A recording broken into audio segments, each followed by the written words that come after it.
Something I think needs to be spoken about more is the connection between unhealed trauma and addictions. So I want to talk about this topic, one, so that we start taking away the stigma and shame that is associated with addictions. And also, I feel like understanding what is happening in your nervous system, understanding addictions through the lens of nervous system regulation is going to help you so much to understand why sometimes when your mind is saying, I need to stop, I don't want to do this, why your body feels compelled to do it anyway.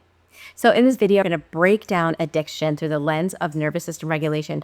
I want to share with you 5 obvious addictions that people can get stuck in, but I also want to share with you those covert ones that might show up as well if you have unhealed trauma. And more importantly, I want to help you to understand that the addiction is not the enemy. It's actually a messenger. And if we pay attention and we work with what's happening in our body, the addictions will dissipate. That being said, let's dive in. For those of you that don't know me, my name is Michelle. I'm a somatic experiencing practitioner and the founder of the School of Transformation, which is where I meet live on Zoom every week and I do the inner work with survivors from all over the world of childhood trauma together. Here on my YouTube channel, we talk about what healing is about, what it looks like, the symptoms of unhealed trauma. But in the School of Transformation, we do the inner healing together. So if you're ready to take the next step, make sure you join me weekly on Zoom.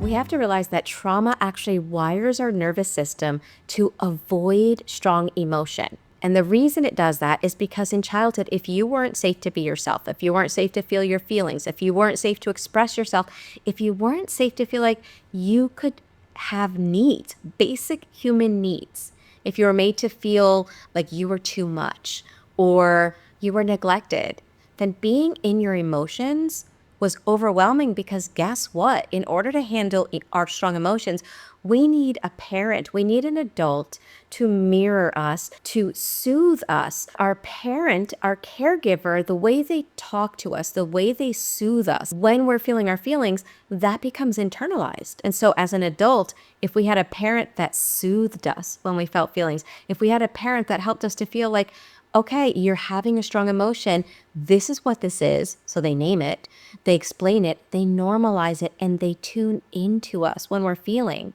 Well, then as an adult, we know how to do that. But if you have unhealed trauma from the past, like myself, I never had that. I was told I was too much. My feelings were wrong. My feelings were bad. They were a nuisance. They were a problem. And so the nervous system's like, oh, feelings cause you to be disconnected from your caregivers, punished and shamed, neglected or abandoned. Let's get rid of feelings. And so our nervous system stifles our feelings, compartmentalizes them. We never learn how to be with them. So then we grow up and guess what? We cannot live life as a human being without having feelings come up. So when they do come up, not if, but when they do come up, since our nervous system has been wired to not tune into them, to not soothe them, to not feel them, the body gets unbalanced inside and it creates extreme discomfort in the body. And so in its wisdom, the body's like, oh my goodness, there's no safety in here. I need safety. And so it turns to addictions to alchemize what's happening inside. So that being said, let's talk about 5 obvious addictions and let's talk about 5 not so obvious addictions that the body can turn to. Number 1 on the list is alcohol. People tend to reach for alcohol when they are stuck in fight or flight and they have hyper arousal. They have a lot of anxiety or a lot of activation of strong emotion in the body. And what happens is it slows down the nervous system. It quiets the shame and the anxiety that was just there prior to reaching for the drink. Number 2 is drugs, and this could be either prescription or recreational. So whether it's painkillers, cannabis, stimulants, or sedatives, they all manipulate the nervous system into feeling what you're unable to feel naturally, which is either calm, energized, or joy. Number 3 is nicotine. Unhealed trauma often shows up in hypervigilance. So when we're feeling a lot of anxiety, a lot of stress, a lot of emotional chaos, that nicotine changes that emotional state into a state of focus and calm. The fourth obvious addiction is gambling. This one is one that a lot of people that have been stuck in chronic freeze tend to go to because there's high risk, there's intensity, there's the high of when you do win, that intermittent reinforcement that can often pierce through or overcome the freeze that a person has been in. Freeze makes you feel less than half alive. It makes you feel like life is muted, like you can't feel excited, like you can't feel hopeful, like you can't feel passion. And so oftentimes gambling helps mitigate that emotional flatness. Number 5 is food. We tend to use food unconsciously to regulate overwhelm and emotional pain. And many that are stuck in the fawn or freeze trauma response tend to do this. Nothing changes our emotional state faster than food, right? So think about it. Sugar, carbs, fatty comfort food activates our parasympathetic nervous system. So if we're super activated and we don't know how to calm down and we don't know how to find relief and safety on the inside, the body's going to push us to eat that comfort food so that it can bring us that sense of calm. And so for those that had to fawn or people please or freeze and stay as small as possible just to be safe in their childhood, food becomes a way to self-soothe without needing someone outside of you. So it can distract you from shame. It can distract you from loneliness or emotional chaos. It numbs sensations that we don't feel safe to feel. Okay, so let's shift into 5 addictions that we don't often realize are trauma-based. And the first one is people pleasing. This often is the result of being abandoned, feeling neglect, or having to face rejection when you are very young. And so the body doesn't know how to deal with the pain of those things. And so we feel that compulsion to people please, which is the fawn trauma response. It's stifle authenticity to show up how the other person wants because then they'll be happy, they'll be connected with us, and we'll be safe. And this is an addiction because by definition, an addiction is any behavior that we feel this compulsion to do that helps us to avoid or numb out feelings that we don't feel safe to be with. Number 2 is overthinking and hypervigilance. Our mind is basically racing to predict and control whatever hurt us in the past. It's an addiction to preparing for the threat. Number 3 is busyness and overdoing. So if being still wasn't safe, I know with myself, whenever I was still, when I was happy, when I was at peace, something really bad would happen. So my body began to associate stillness, calmness with danger. And so that often creates a lot of fear and worthlessness in the body. And so again, if we didn't have anyone to help us to handle that worthlessness, to handle that fear, when we feel it in the present, it's so uncomfortable. There's the compulsion to do something, to get busy.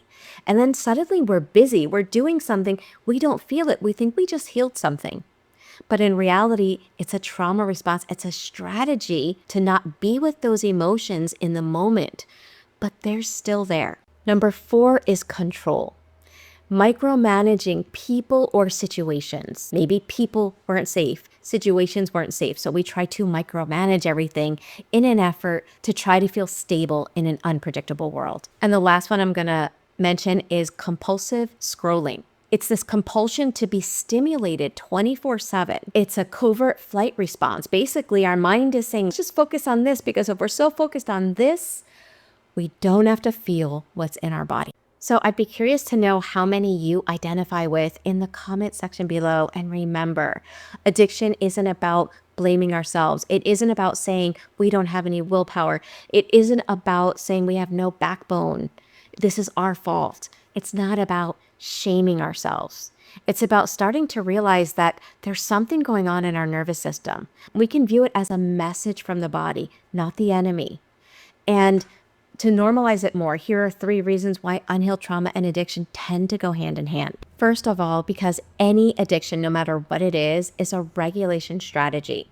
If you've been stuck in fight, flight, freeze, or fawn, or have been flinging from one to the other 24/7, that is incredibly uncomfortable for the body. And when we are dysregulated and stuck in our trauma responses, the body is flooded with hormones that don't allow us to rest and digest. And so the body finds ways to either calm down the body or to bring energy to the body if we've been stuck in freeze or fawn. The second reason unhealed trauma causes us to have addictions is because in childhood, we weren't taught how to be with our feelings.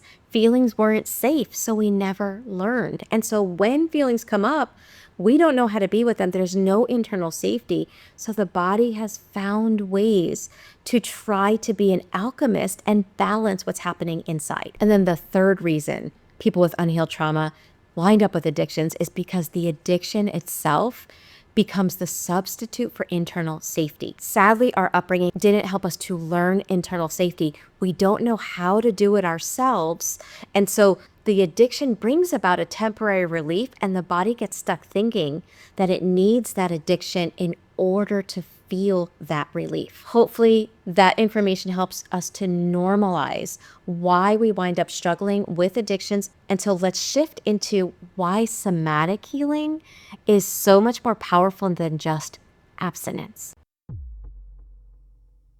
Now, I want to say I respect abstinence. I respect when we avoid something that we know we don't have control over. So if that's what you've been doing to battle your addiction, first off, I mean, that's wonderful, right? You're really strengthening self-control. Something to keep in mind, though, is that abstinence may change the behavior. But if we don't uncover and address what the addiction was trying to regulate, whether it was fear, whether it was shame, whether it was abandonment, whether it was guilt, grief, pain, if we don't address that, that stays in the body and the addiction might shape shift in a positive way. Maybe we'll go from alcohol to chocolate. Obviously, chocolate is less damaging than alcohol, but it's still, the addiction is still there and it will find ways to come up in our life. And so rather than focusing on how do I stop this addiction, something more powerful to ask yourself is, what is this addiction helping me to not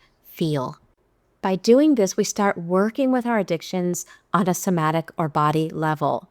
And that's what I help people to do in the School of Transformation. Through somatic practices, we teach you how to pendulate between comfort and discomfort so that your body doesn't feel hijacked by big emotions. We learn how to increase our window of tolerance so that we can sit with emotions like grief, rage, or shame without running from them.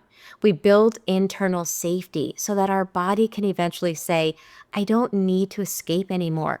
I can stay here with myself.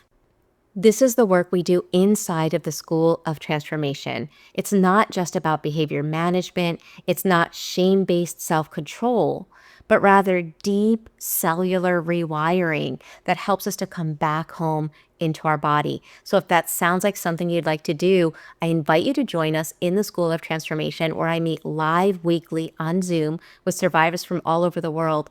And if you're not ready to commit to the monthly membership, then I invite you to my free webinar this month, which is entitled How to Find Safety in the Body. And it's part 3, working with addictions. I'll leave the link here if you want to join me for that free live webinar. So remember, you are not your addiction.